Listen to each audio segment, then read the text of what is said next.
내일은 세계 인종 차별 철폐의 날입니다. 유엔이 남아프리카 공화국의 인종 분리 정책에 항거한 민간인 69명이 희생된 사건을 기리고 모든 인종 차별을 철폐하자는 결의를 다지는 뜻을 담아 만든 날입니다. 대한민국의 오늘은 어떠합니까? 지난 2월 경기도의 한 돼지우리에서 태국인 노동자 한 명이 숨졌습니다. 10년간 이 태국 노동자는 돼지우리에서 생활했고 그를 고용했던 양돈업자는 불법 체류 단속에 걸리기 싫다는 이유로 시신을 인근 야산에 버렸습니다. 2주 전에는 비닐하우스에서 살던 태국인 부부가 추위를 피해 피운 불에 가스 중독으로 사망했습니다. 쓰다 망가지면 버려도 되는 사람 이하의 존재로 취급받은 한국 이주민 노동자들에 대한 참담한 고용 현실입니다. 윤석열 대통령은 후보 시절부터 이민청 설립을 공약으로 내세우며 저출산, 일손 부족의 문제를 이주민 노동자 유입으로 해결하겠다고 했습니다. 그러나 윤석열 대통령의 공약 속 이주 노동자들은 필요 노동을 가져다 쓰는 부품에 지나지 않았습니다. 그들의 주거 보장도, 생활 환경도, 최소한의 인권도 언급되지 않았습니다. 이러한 이주 노동자들의 참극이 이어지는 한 세계 시민들에게 반인권 국가라는 부끄러운 낙인을 피하기 어려울 것입니다. 대한민국에서 일하고 살아가는 그 누구도 국적과 인종에 차별당하고 쓰다 버려지는 기계처럼 대우해서는 안 됩니다. 340만 이주민 노동자들의 인권을 보호하고 그들의 노동권에 대한 안전장치가 마련되어야 합니다. 이주 노동자에 대한 차별 없는 세상, 그를 위해 차별금지법 제정이 시급합니다. 정의당은 모든 노력을 다하겠습니다. 어제 대통령실 김대기 비서실장이 윤석열 정부 노동시간 연장 정책에 대해 어이없는 변명을 내놓았습니다. 윤 대통령의 장시간 노동 정책이 강한 반대 여론에 부딪히자 69시간은 너무 극단적인 프레임이다. 그렇게 오래 일할 리 없다. 하며 궁색한 답변을 내놓은 것입니다. 몰아서 일하자고 하다가 69시간 이상은 불가라고 대통령이 그 정책을 뒤집더니 이제 대통령실까지 나서서 유체 이탈을 한 것입니다. 주 최대 69시간이라는 시간 책정은 다른 어디서도 아닌 정부의 제안에서 시작되었습니다. 그 제안에 기반이 된 미래노동시장연구소의 산정 방식에 그대로 드러나 있습니다. 노동시간 연장을 찔러보다가 국민 여론의 반대에 부딪혔다면 자신들의 정책 오류를 진지하게 반성하면 됩니다. 느닷없이 무슨 프레임 타령입니까? 모든 세대 대부분의 직종에서 노동시간 연장 반대 여론이 거센 지금 윤석열 대통령은 나는 그런 말 한 적 없다며 면피에 급급할 것이 아니라 자신의 노동관을 제대로 점검하시기 바랍니다. 일터에서 왜 20대 노동자의 50% 이상이 연차의 절반도 사용하지 못하는지, 정말 노동자 스스로 노동시간을 직접 정할 수 있는 환경인지, 노동정책을 책상머리에서가 아니라 현장의 현실에서 파악하십시오. 대통령 스스로도 주 69시간 이상은 무리라고 평가한 장시간 노동정책은 지금 당장 폐기되어야 합니다. 또한 정부의 노동정책 위반자들에 대한 전면 재정비도 시급합니다. 장시간 과로사회를 벗어나기 위한 노력, 노동자들의 시간 주권을 보장하는 노동권 강화는 결코 뒷걸음질 수 없는 우리 사회 모두의 과제입니다. 주 69시간제를 둘러싼 정부 여당의 구차한 변명이 길어지고 있습니다. 어제 열린 고위 당정협의회에서 김대기 대통령 비서실장이 주 69시간제에 아주 극단적이고 별로 일어날 수 없는 프레임이 씌워졌다는 무책임하기 짝이 없는 주장을 내놓은 것입니다. 날씨가 아무리 더웠다 추웠다 오락가락 한다지만 정부의 현실 인식이 이렇게 오락가락해서는 안 됩니다. 주 69시간제에 대한 반발이 과연 극단적인 프레임과 홍보 부족으로 일어난 것입니까? 정부 여당이 주 69시간제를 밀어붙이면서 2030 청년층도 다 좋아한다. MZ세대는 권리의식이 뛰어나다며 청년파리에 여념이 없을 때 한 경비 노동자가 62시간 연속 근무 끝에 급성 심근경색으로 사망했습니다. 전형적인 과로사였습니다. 어디 이뿐입니까? 몇 년 전 한 IT 업체에서 일하던 청년 노동자는 주 89시간을 크런치 모드로 일하다 사망했습니다. 이렇게 곳곳에서 과로사로 죽은 노동자가 매년 최소 500명입니다. 아주 극단적이고 별로 일어날 수 없는 일이 매년 500건씩 일어나고 있는데 몰아서 일하고 쉴 때 푹 쉬자는 것이 가당키나 한 말입니까? 노동시간 개편을 둘러싼 논란은 이번이 처음이 아닙니다.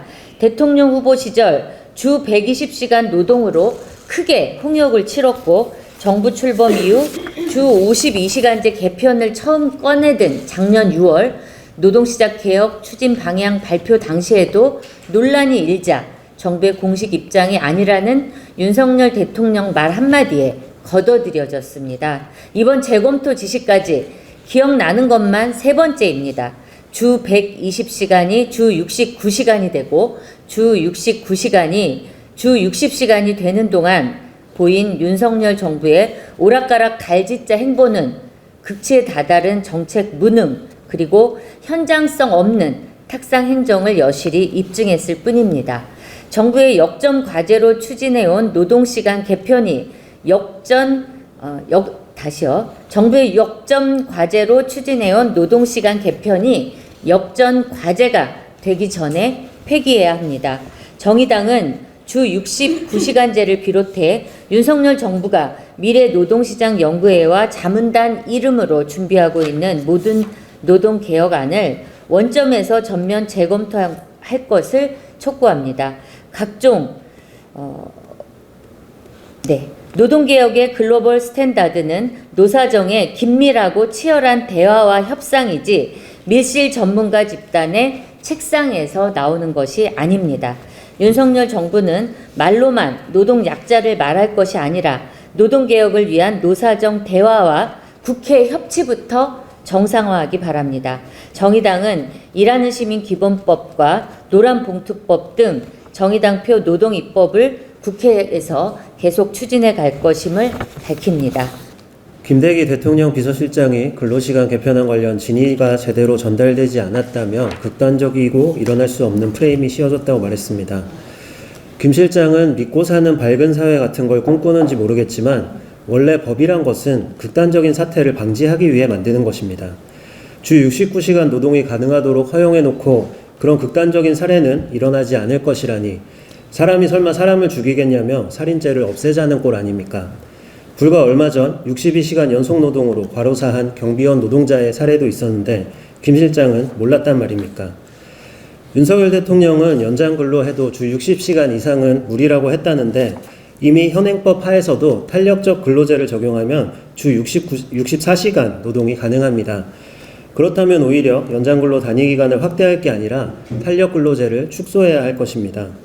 물론 주 60시간도 과도합니다. 애초에 크런치모드 양성화를 목표로 한 정부의 노동시간 개편안은 조정이나 보완이 아니라 폐기해야 합니다. 20대 직장인의 절반 이상이 연차를 1년에 6일도 못 쓰는 것이 현실입니다. 정부는 몰아서 일하기로 노동자에게 혜택을 준다는 헛소리는 그만하고 현행법이 보장한 휴가라도 제대로 쓸 수 있도록 해야 할 것입니다. 윤석열 대통령은 자신이 말하는 MZ세대가 누군지 한번 데려와 보십시오. 주 80.5시간 노동계약, 노조 탄압과 공안몰이 등 모든 사안마다 MZ를 소환하고 있는데 도대체 그 MZ가 누구입니까? 국민들은 출생률 0.7명으로 나라를 자체 수거하고 있습니다. 우리는 운 나쁘게도 대한민국에 태어났지만 이 나라를 우리 자식에게 물려줄 수는 없기 때문입니다. 대한민국은 오늘도 소멸 중입니다. 이런 상황에서 정권이 하는 모든 일에 MZ세대를 언급하는 것은 MZ세대를 이용해 표를 얻어보겠다는 술수에 불과합니다. 청년세대의 요구는 명백합니다. 우리 사회에서 더러운 꼴 좀 그만 보고 일한 만큼 대우받으며 저녁에 기절하는 삶이 아니라 내일을 기대할 수 있는 세상이어야 한다는 것입니다. 주 80.5시간도 주 52시간도 모두 틀렸습니다. 주 37시간 노동사회로 돌입해야 합니다.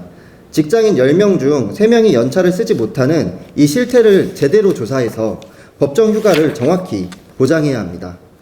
일하는 사람들이 제 목소리를 낼 수 있게 노동조합 활동을 전면 보장하고 지원해야 합니다.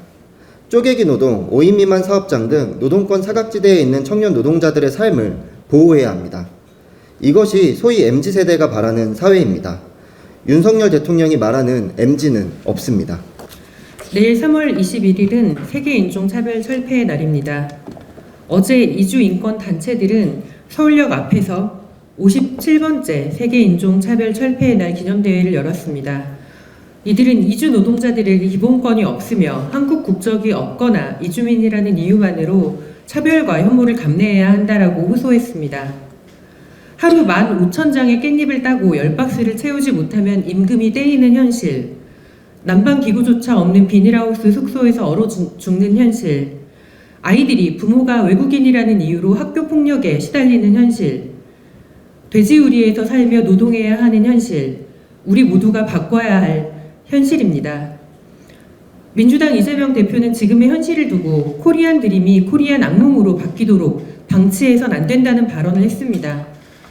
너무나 공감되는 발언입니다. 코리안 나이트메어에서 깨어날 수 있는 가장 기본적인 안전망이 있습니다. 정의당이 꾸준히 제안해온 포괄적 차별금지법입니다. 성별, 성적 지향과 성정체성, 인종, 장애, 외모, 출신지, 국적, 가족 형태 등을 이유로 누구도 차별받아서는 안 된다는 법입니다.